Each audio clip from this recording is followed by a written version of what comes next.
ഞാൻ അതിൻ്റെ വിശദാംശങ്ങളിലേക്ക് ഇവിടെ പോകുന്നില്ല. അതുകൊണ്ട് തന്നെ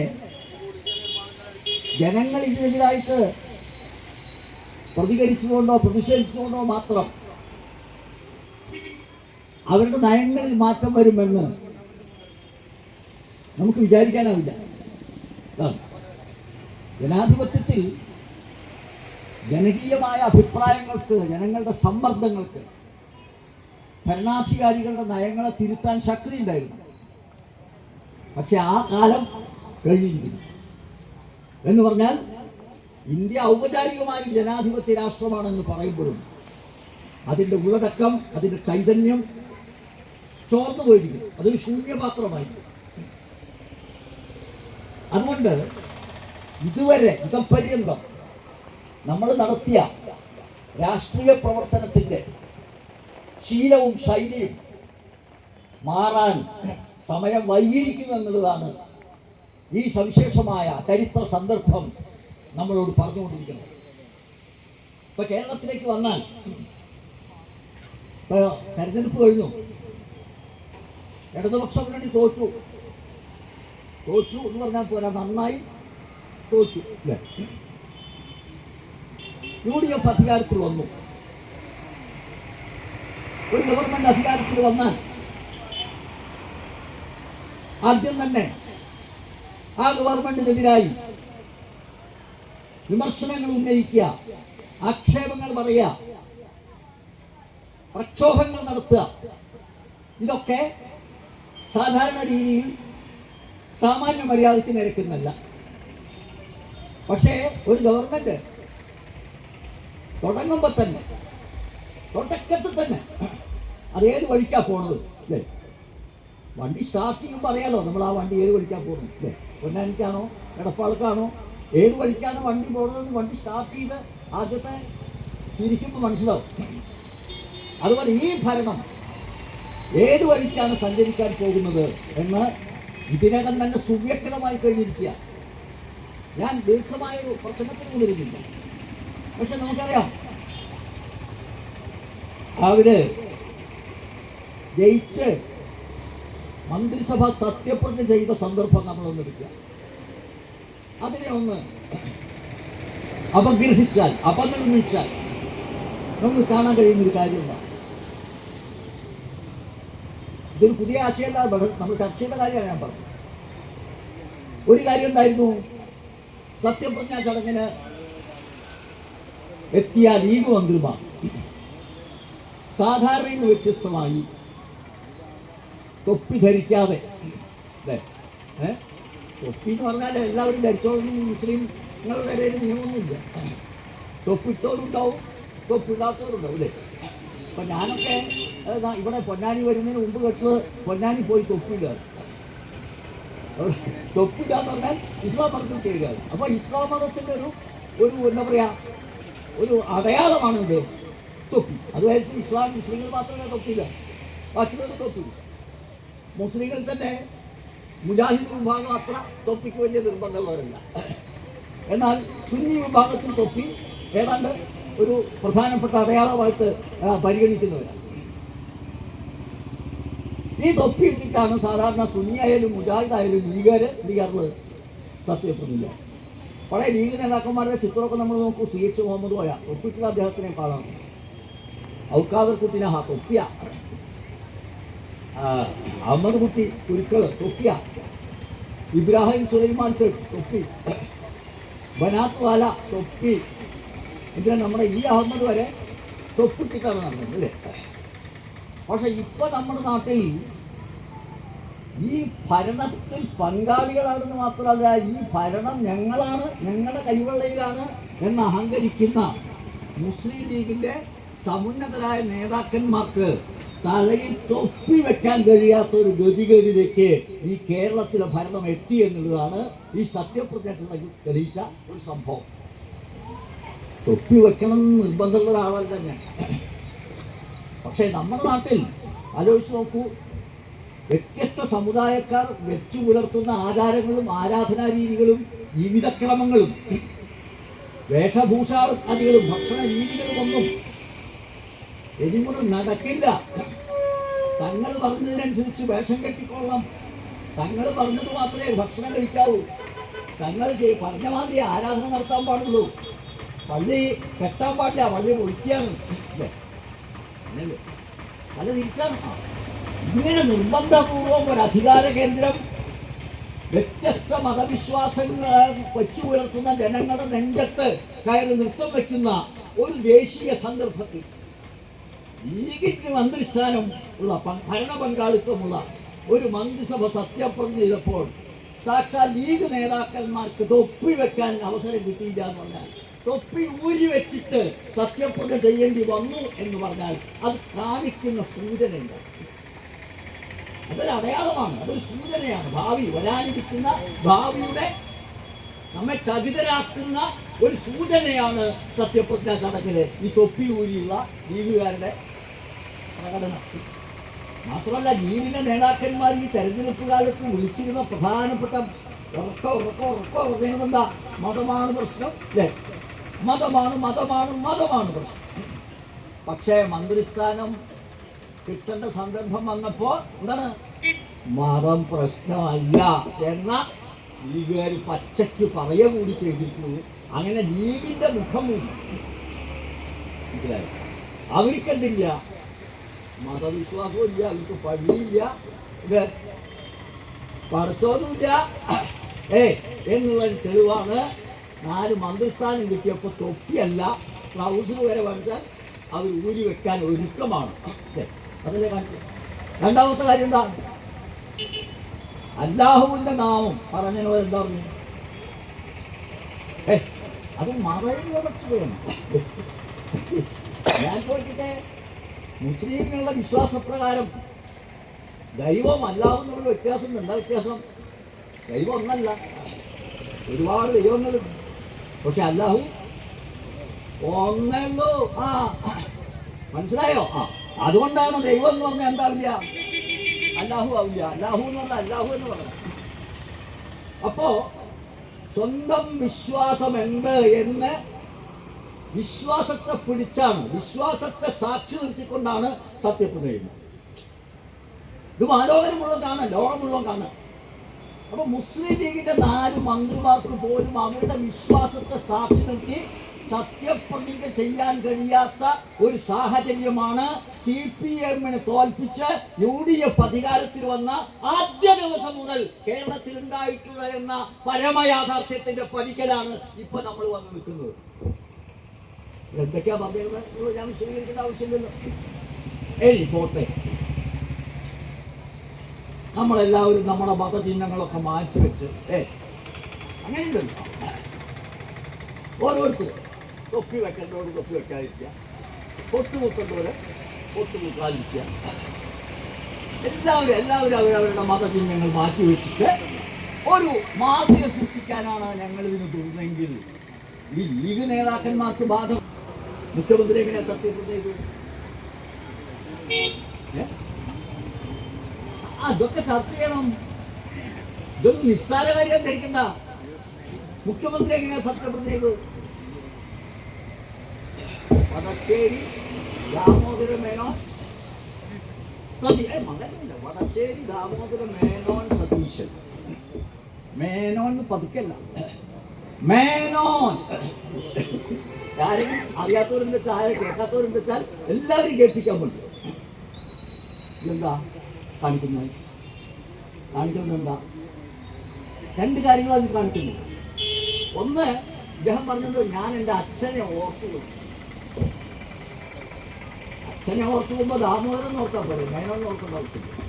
അപ്പൊ അച്ഛനല്ല ഓർത്തത്. മാത്രമല്ല, ഞാൻ എൻ്റെ ജാതി പറഞ്ഞിട്ടില്ല, അച്ഛൻ്റെ ജാതിയെ പറഞ്ഞിട്ടുള്ളൂ. അച്ഛൻ്റെ ജാതി പറഞ്ഞ മകൻ്റെ ജാതി എന്താ? ജാതിയെ പഠിക്കാനായിട്ട് വ്യത്യാസം. എന്താരും നിങ്ങൾ ഈ കളിയാക്കുന്നത്?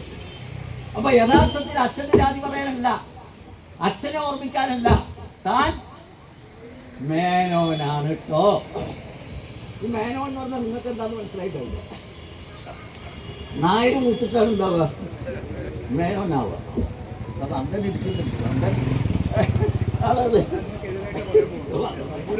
അങ്ങനെ അത്ര നന്ദനിപ്പോ അതിന്റെ യോജിപ്പുണ്ടാവും. ചിലപ്പോ നായർ മൂത്താലാണ് ഉണ്ടാവുക, മേനോനാവുക.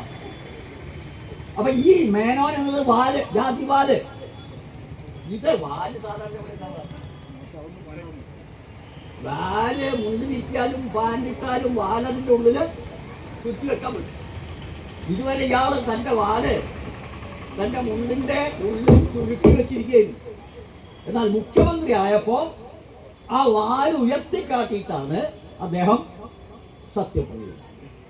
അപ്പൊ അദ്ദേഹത്തിന് ഇതുവരെ ചുരുട്ടി വെച്ച വാല് ഉയർത്തിപ്പിടിക്കാൻ അവസരം ആയ അതേ സത്യപ്രതിജ്ഞാ ചടങ്ങിൽ സ്വന്തം മതചിഹ്നങ്ങൾ മടക്കി ചുരുട്ടി എടുത്തു വെക്കേണ്ട ഗതികേടാണ് 4 മുസ്ലിം ലീഗ് മന്ത്രിമാർക്ക് വന്നിട്ടുണ്ട് എന്നത് മുസ്ലിം ലീഗിനെ മാത്രം ബാധിക്കുന്ന ഒരു വിഷയമായിട്ട് ഞാൻ കാണുന്നില്ല. മുസ്ലിം ലീഗർക്ക് എന്താവാം, ഉടുപ്പില്ലാത്ത ഉളുപ്പില്ലായ്മയുടെ പേരാണ് മുസ്ലിം ലീഗ്. മനസ്സിലായോ? അവർക്ക് എന്തോ ആവാം. പക്ഷെ ഈ നാട്ടിൽ, ഈ കേരളത്തിൽ 10-20% വരുന്ന മുസ്ലിം ജനവിഭാഗത്തിന്റെ ആത്മാഭിമാനത്തെ പണയം വെച്ചിട്ടാണ് ഈ നാണം കെട്ട കൂട്ടർ 4 മന്ത്രിസ്ഥാനം നേടിയത് എന്ന പച്ചയായ യാഥാർത്ഥ്യം ഈ രാജ്യത്തെ ജനങ്ങളോട് നമ്മൾ പറയേണ്ടതുണ്ട്. കഴിഞ്ഞില്ല. മൂന്നാമത്തെ കാര്യം വന്ദേ മാതരം. വന്ദേ മാതരം എന്ത് സാധനം? വന്ദേ മാതരം എന്ന് പറഞ്ഞത് ബങ്കിം ചന്ദ്ര ചാറ്റർജിയുടെ ആനന്ദമഠം എന്ന് പറയുന്ന 19-ാം നൂറ്റാണ്ടിന്റെ അവസാനത്തിലുണ്ടായ നോവല, ബംഗാളി നോവൽ. ആ നോവലിലാണ് ഈ അദ്ദേഹത്തിന്റെ ഇതുള്ളത്. ബങ്കിം ചന്ദ്ര ചാറ്റർജി കവിയാണ്. അപ്പൊ ഈ വന്ദേ മാതരത്തിലെ ആദ്യത്തെ 2 ശ്ലോകങ്ങൾ അല്ലെങ്കിൽ 2 സ്റ്റാൻസ മാത്രമേ ഈ ദേശീയ ഗാനമല്ല വന്ദേ മാതരം.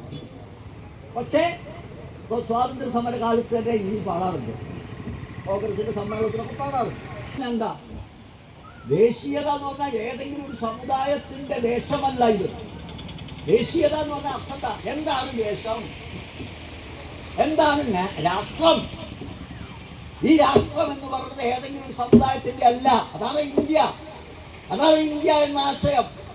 ആ ആശയത്തിന്റെ പതാക ഉയർന്നു നിൽക്കുന്നു ഇപ്പോഴും എന്നുള്ളതുകൊണ്ടാണ് ഈ രാഷ്ട്രം നിൽക്കുന്നത്. കൂട്ടരെ, ലോകത്തിലെ രാഷ്ട്രങ്ങളൊക്കെ തകർന്നുകൊണ്ടിരിക്കുന്ന സമയത്ത് ഈ നാനാജാതി മതസ്ഥരും വ്യത്യസ്ത ഭാഷക്കാരുമായ അനന്ത വൈവിധ്യങ്ങളുള്ള ഒരു ജനത ഒന്നിച്ചു പുലരുന്ന 3/4 നൂറ്റാണ്ടെങ്കിലും ഒന്നിച്ചു പുലർന്നുവെങ്കിൽ അതിന്റെ അടിസ്ഥാന കാരണം ഈ എല്ലാ വിഭാഗം ജനങ്ങളുടെയും സംസ്കാരത്തെ സമന്വയിപ്പിക്കുന്ന ഒരു മധുര മനോഹര സങ്കല്പമാണ് ഇന്ത്യ എന്ന സങ്കല്പം. ആ ഇന്ത്യ എന്ന ദേശം, ആ ദേശസങ്കല്പത്തിനെതിരായ ഇന്ത്യ മുസ്ലിങ്ങളുടെ അല്ല, ക്രിസ്ത്യാനികളുടെ അല്ല, സിഖുകാരുടെ അല്ല, ബൗദ്ധരുടെ അല്ല, ജൈനരുടെ അല്ല, ഹിന്ദുക്കളിൽ തന്നെ പറ്റിയെന്നറിയില്ല. ഇത് ഹിന്ദുക്കളെന്ന് പറഞ്ഞാൽ വന്നപ്പോ അതുപോലെ ഓരോരുത്തർക്കും ഓരോന്നാണ് ഹിന്ദു. എല്ലാവരും ഹിന്ദു എന്ന് പറയുമ്പോൾ ഒന്നിച്ച് കൂടില്ല. ഒരു ഹിന്ദു വടക്കോട്ട് പോയാൽ മറ്റേ ഹിന്ദു തെക്കോട്ടാ പോവുക. KP രാജൻ ഗുരുവായൂർക്ക് പോകുമ്പോ വേറെ ആൾക്ക് പോകും, കൊടുക്കുന്നവർക്ക് ദേവത ആരാധനയുണ്ട്. ശൈവന്മാരുണ്ട്, വൈഷ്ണവന്മാരുണ്ട്. ബംഗാളിന് ദേവത കാളിയാണ് അവിടെ. കേട്ടോ, ആ കാളിഘട്ടങ്ങളൊക്കെ പോയി കഴിഞ്ഞാൽ പിന്നെ വേറെ ഉടച്ചു കൊണ്ടാണ് ഇനി അവിടെ നിന്ന് സ്വർഗത്തേക്ക് നേരെ പോവാം. അങ്ങനത്തെ സ്ഥല ഈ ദേവതയാണ്. ഈ ദേവത ആരാധന സ്ഥിതി ഈ എല്ലാവരും ഒരുമിച്ച് നിന്ന് എഴുന്നേറ്റ് നിന്ന് ഭക്തി പ്രശ്രയപൂർവം പാടേണ്ട ഒരു ഗീതമായി ഒരു ഹിന്ദു മതവിശ്വാസിയുടെ പ്രാർത്ഥനാ ഗീതം മാറ്റുക എന്ന് പറഞ്ഞാൽ ഇന്ത്യ എന്തായി മാറുകയാണ്? ഹിന്ദു രാഷ്ട്രം. അതേവന്റെ ഇതൊക്കെ ഇതൊന്നും അറിയാതെ അന്തോ കൊണ്ടോ ഇല്ലാതെ നോക്കിയിരിക്കുകയാണ് കോൺഗ്രസ്സുകാർ. ഉച്ചയ്ക്ക് ഇതങ്ങള് നമ്മൾ നാടൻ ഭാഷയിൽ പണ്ട് പറയും, ഈ ഗ്രഹണി പിടിച്ച കുട്ടികൾക്ക് ചക്കക്കൂട്ടാൻ കിട്ടിയമായിരുന്നു. ഗ്രഹണി എന്ന് പറഞ്ഞപ്പോൾ പുറത്തെ ആൾക്കത് അറിയുന്നില്ല. ഗ്രഹണി എന്ത് ഗ്രഹണിയില്ല. ഏതോ ഗ്രഹിണി പിടിച്ച കുട്ടികൾക്ക് കുട്ടിക്കാലത്ത് പണ്ടത്തെ കാലത്ത് പറയും ചക്കക്കൂട്ടാൻ. എന്നാൽ ആകെയുള്ള ഒരു ലക്ഷറിയുണ്ട്. അന്നത്തെ കാലത്തെ നാട്ടിലാകുള്ള ഒരു ലക്ഷറി എന്താ ചക്കക്കൂട്ടാൻ. അപ്പോ ചക്കക്കൂട്ടാൻ ഉണ്ടാക്കി ഗ്രഹിണി പിടിച്ച കുട്ടികളെ മാതിരിയാണ് 10 കൊല്ലം പട്ടിണി കിടന്ന് ചെന്നപ്പം ഇന്ത്യ ഉണ്ടായ എന്താ നമ്മക്ക് മന്ത്രിസ്ഥാനം കിട്ടിയാൽ മതി അല്ലേ? അപ്പോൾ ഈ ഡിസിൻറ്റഗ്രേഷൻ ശ്രദ്ധിച്ചോളൂ നന്നായിട്ട്. ഇന്ത്യയിൽ RSS ആസൂത്രിതമായി നടപ്പാക്കുന്ന പദ്ധതികൾ നടത്തിപ്പുകാരായി. ഇതൊന്നും പറയുമ്പോൾ നിങ്ങൾക്കൊരു വികാരമൊന്നും ഉണ്ടാവില്ല. എടോ, RSS ഇന്ത്യയിൽ നടപ്പാക്കുന്ന പരിപാടിയുടെ നടത്തിപ്പുകാരാണ്, അതിൻ്റെ എക്സിക്യൂട്ടീവ് കമ്മിറ്റിയാണ് ഏത് ഇപ്പൊ കേരളം ഭരിച്ചുകൊണ്ടിരിക്കുന്നത്. ഇതാണ് വിഷയം. നാരായണ മാഷെ പോലുള്ള ആളുകൾ ആരോഗ്യമില്ലാത്ത ഈ മാഷ വയസ്സുകാലത്ത് ഈ നാട്ടിൽ എത്രയോ കാലമായിട്ട് സംസാരിച്ചുകൊണ്ടിരിക്കുകയാണ്. ഇപ്പോ ഈ നിങ്ങളൊക്കെ സംസാരിച്ചുകൊണ്ടിരുന്ന കാര്യങ്ങൾ നിങ്ങളുടെ അനുഭവത്തിലൂടെ സത്യമാണ് എന്ന് ബോധ്യപ്പെടുന്ന അങ്ങനെയുണ്ടല്ലോ, അങ്ങനെയുള്ളൊരു സന്ദർഭമാണ്. അപ്പൊ ഇത് എവിടേക്കെത്തും? ഈ നായരുടെ വാല് പൊക്കലും അതിൻ്റെ വാലൊന്നും പൊക്കില്ല, മേനോന്റെ വാല് പൊക്കലും നമ്പൂരിയുടെ പൂറൂല് സത്തിന്റെ മുകളിൽ. നമ്പൂരിയെ പണ്ടൊക്കെ പൂറൂല് എവിടെയായിരുന്നു? കണ്ട പറഞ്ഞ വാല് വീട്ടിന്റെ അകത്താറെന്ന് പറഞ്ഞ പോലെ പൂറൂല് സത്തിന്റെ ഉള്ളിലായിരുന്നു. ഇപ്പൊ നമ്പൂരാരൊക്കെ പൂറൂലൊക്കെ അഴിച്ചു കെട്ടി സത്തിന്റെ മുകളിലാണ്. ഇപ്പൊ വാല ഒന്നിരിക്കാൻ മനസ്സിലായോ? ഇങ്ങനെ ഈ വാല് മുഴുവൻ ആളുകൾക്ക് പുറത്തെടുക്കാൻ നോക്കൂ. നാരായണ ഗുരുവിനെ പോലുള്ള ആളുകൾ, കേരളത്തിന്റെ നവോത്ഥാനത്തിന്റെ ബിംബങ്ങളായ ആളുകൾ അവരുടെ പ്രവർത്തനത്തിലൂടെ ഈ മുറിച്ചെറിഞ്ഞ ജാതിവാദികൾ വീണ്ടും കിളർക്കുകയാണ്. ഈ നാടിന്റെ ഹൃദയഭാഗം, ഈ നാടിന്റെ തലച്ചോറ്, ഈ നാടിന്റെ മനസ്സ്, ഈ നാടിന്റെ ബോധമണ്ഡലത്തിൽ സാമുദായിക വികാരം കിളർക്കുകയാണ്. എന്നാൽ അതേ സമയത്ത് മുസ്ലിം ലീഗിന് 4 മന്ത്രിമാർക്ക് അവരുടെ ന്യായമായ തൊപ്പി വെക്കാനും വേറെ ഒന്നും അവർ ചെയ്യുന്നില്ല. തൊപ്പി ഒന്ന് വെച്ചു, അവരുടെ തലയിൽ തൊപ്പി വെക്കാൻ നമുക്കെന്തെങ്കിലും കുഴപ്പമുണ്ട്? അവരല്ലാഹു എന്ന് പറഞ്ഞാൽ ആകാശം ഇടുന്നുള്ളൂ. ഞാൻ ചോദിക്കണം ഈ നാട്ടിലെ ജനതയോട്, മുസ്ലിം ലീഗുകാർക്ക് പോലും തലയിൽ തൊപ്പി വെക്കാനും അല്ലാഹു എന്ന് പറയാനും കഴിയാത്ത ഒരു കറുത്ത കാലം ലീഗിന്റെ പിന്തുണയോടുകൂടി ഈ കേരളത്തിൽ വന്നിരിക്കുന്നു എന്ന വസ്തുത ഈ നാട്ടിലെ ജനങ്ങളോട് നമ്മളല്ലാണ്ട് ആരാ പറയാ? ഇത് പെർക്കൊലേറ്റ് ചെയ്യും, ഇത് നാട്ടിലേക്ക് ഇറങ്ങി വരും. നമ്മൾ 10 കൊല്ലം കാണാത്തൊരു കേരളമാണ് ഇനി കാണാൻ പോണത്. പിണറായി ആവർത്തിച്ച ഈ കേരളത്തിലെ എല്ലാ മണ്ഡലങ്ങളിലും നടന്നു പ്രസവിച്ചു. 10 കൊല്ലം മതനിരപേക്ഷത കാത്തു സൂക്ഷിക്കാൻ നമുക്ക് സാധിക്കും.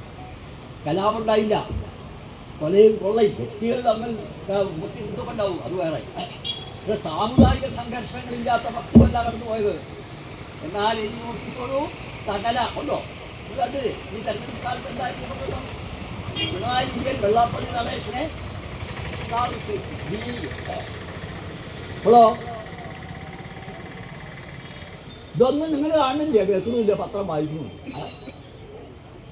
പിണറായി വിജയൻ പോകുന്ന സമയത്ത്, മീറ്റിങ്ങിന് പോകുന്ന സമയത്ത് കാറില് വെള്ളാപ്പള്ളി നടേശനെ കയറ്റിയതിനാണ് ഈ തെരഞ്ഞെടുപ്പ് കാലത്ത് സകല കോലാഹലം ഉണ്ടായിരുന്നു. ഇപ്പോഴോ ഇപ്പെന്താ?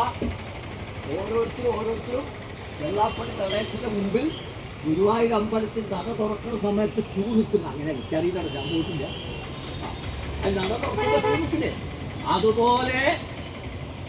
അതുപോലെ കണിച്ചിക്കുളങ്ങരയിൽ വെള്ളാപ്പള്ളി നടേശന്റെ വീട്ടു നട തുറക്കുന്നത് കാത്തു നിൽക്കുന്ന കേരളത്തിന്റെ മന്ത്രിമാരെ നിങ്ങൾ കണ്ടില്ലേ കൂട്ടേ?